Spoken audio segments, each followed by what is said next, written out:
আসসালামু আলাইকুম। আমার হাতে একটি ফোন দেখতে পাচ্ছেন। ফোনটি হলো স্যামসাং A6 প্লাস। এই ফোনটির সমস্যা হলো কাস্টমারের কথা অনুযায়ী হাত থেকে পড়ে সেটি বন্ধ হয়ে যায়। তখন সে তার পাশের একটি টেকনিশিয়ান ভাইকে দেখায়, তার বাড়ির পাশের। তো সে ভাই চেষ্টা করে কিন্তু ফোনটি ঠিক করতে পারে নাই। পর্যায়ে সে পাওয়ার হিট দেয়, তারপরও সেটি অন হয় নাই। তারপর সেটি ফেরত দিয়ে দেয় যে ভাই এটা হবে না, এটা বোর্ডের সমস্যা। তারপর সে ভাই আমার সাথে যোগাযোগ করে আমার কাছে নিয়ে আসে। তারপর আমি আনার পর আমি নতুন করে পাওয়ার আইসিটা রিভলভ করি। দেখতে পাচ্ছেন পাওয়ার আইসি, এটা আমি রিভলভ করছি। রিভলভ করার পরে ফোনটা রিডিং আসে 1-2। তারপরে আমি বলে রেখে ভালো, আমি দেখেন আমার যে দেখাইলাম, আমার মাইক্রোস্কোপে ক্যামেরা নাই, এই জন্য আমি কাজের ভিডিওটা সম্পূর্ণ দিতে পারি নাই। কিন্তু আমি কাজের একটা ছবি আমি সাইডে দিয়ে দিব। তো দেখেন এই ফোনটার যে এই সিপিইউ ইএমএমসি আমি রিভলভ করি। রিভলভ করার পরে আলহামদুলিল্লাহ পাওয়ার আইসি সিপিইউ ইএমএমসি রিভলভ করার পরে ফোনটি অন হয়। দেখেন আমি এখন ফোনটি ফিটিং করে দেখাচ্ছি আপনাদের। ফোনটি অন হবে।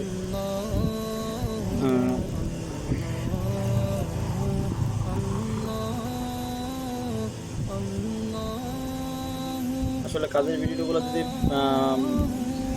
ভালো আপনাদের জন্য নতুন নতুন ভিডিও তৈরি করতেছি, তো এই জন্য হয়তো ভিডিওগুলো ভালো হয় না, সেরকম অভিজ্ঞতা নেই ভিডিও করার।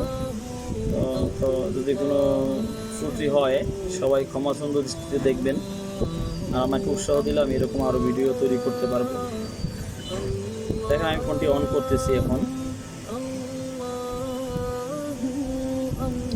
এই জায়গায় আলহামদুলিল্লাহ ফোনটি অন হয়ে গেছে। আলহামদুলিল্লাহ ফোনটির পাওয়ার আইসি সিপিইউ ইএমএমসি রিভলভ করার পর ফোনটি অন হলো। তা আপনাদের যে কোনো সমস্যা নিয়ে আসতে পারেন। যারা আমার ভিডিওটি দেখতেছেন, ব্যাসনাল চৌরাস্তা ইয়াসিন টেলিকম। আপনাদের ফোনের যে কোনো সমস্যা, ইনশাল্লাহ টাচ, ডিসপ্লে, ব্যাটারি, হার্ডওয়্যার সমস্যা, সফটওয়্যার সমস্যা, জনিত সমস্যা, যে কোনো সমস্যা নিয়ে আসতে পারেন। দেখেন টাচটাও সুন্দর কাজ করতেছে, আলহামদুলিল্লাহ সব কিছু ওকে।